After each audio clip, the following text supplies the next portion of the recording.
In this video, I want to show you how to load the ink cartridges, how to replace them on your Brother WorkSmart MFC-J1260W printer. So let's get started right away.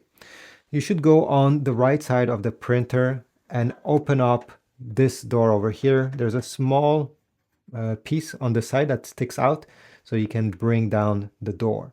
Let's remove them from the packaging.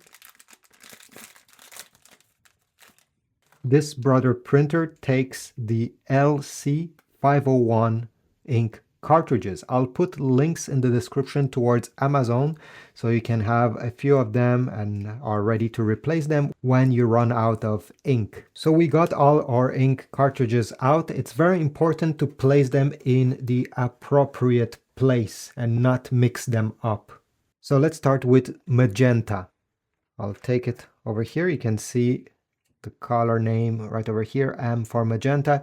Take the ink cartridge in this position with this small latch towards yourself, and you're gonna simply bring it, okay, glide it inside like that.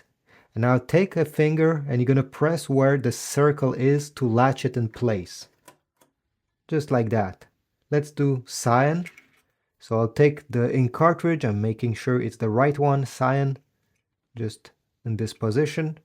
I glide it inside and then press with my finger on the circle. In the future, once you want to replace one of these, simply put your finger on the top and press down. It will unlatch the cartridge. You can then slide it out.